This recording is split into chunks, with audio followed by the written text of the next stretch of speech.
Hey, welcome to week number 5 of learning the notes on the fretboard. Now, if this is your first video on the series, you might want to start with this one here. It kind of explains what we're doing and how we're going about it, and it will allow you to determine if this is the right series for you.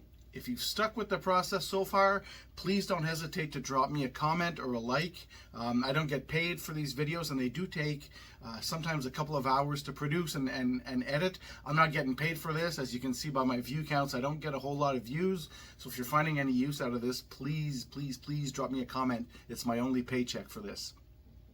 Now, so far, we're at week number 5, and we've already gathered a toolbox full of techniques, and we've looked at the G, the A, the C, and the D notes so far. So today we're going to add the E and not a whole lot more.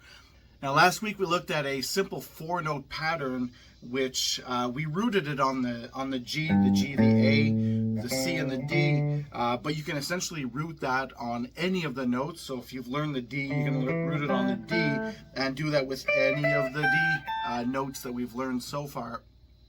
So we're not going to introduce any new patterns so far, but just as a reminder, we've got a lot of weeks ahead of us, and eventually I want to tie this into the major scale, which I think is the most important piece of musical knowledge you could add to your arsenal, and we'll also tie this into the minor pentatonic. But today what we're going to do is talk about the new note E.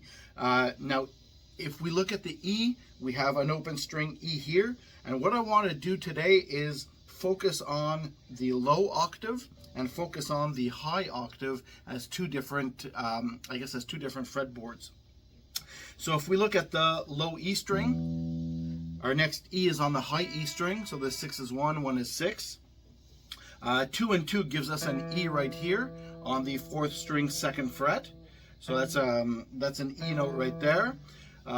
Plus 2 down, plus 1, because we cross that B string, we have an E right here. 1, 2, 3, 4. So the up plus 5, but 4 because we're doing the E string, the B string transition, and then another E here. So that'll give us all of the E notes. So the low E, the high E, 4th string, 2nd fret, up here. And then we're going to redo that exercise, but on the high octave. So obviously the open string is the 12th fret on the 6th string. If we go back to here, there we go with another one. There's another one, up plus 5. There's another one. Now, depending on how many frets you have on your fretboard, you have another one there. And that covers it off, the E's there. So find all of your E notes, and we're going to keep it really simple this week. What I want you to do is go back through all of the notes, especially that A note that we learned 5 weeks ago, and use all of your techniques to find all of your notes, and just make sure that you've got those memorized. So let's just keep it simple for this week. 3 times 10 minutes of learning where the E notes are, and restart all of that over with all of your notes just to make sure that those stay stuck in your brain. Practice the 4-note pattern if you want. Have fun with that. Use the backing tracks in an E major or E minor with the 4-note pattern. That makes a fun way to keep practicing the notes. And I will see you next Sunday. Keep with it.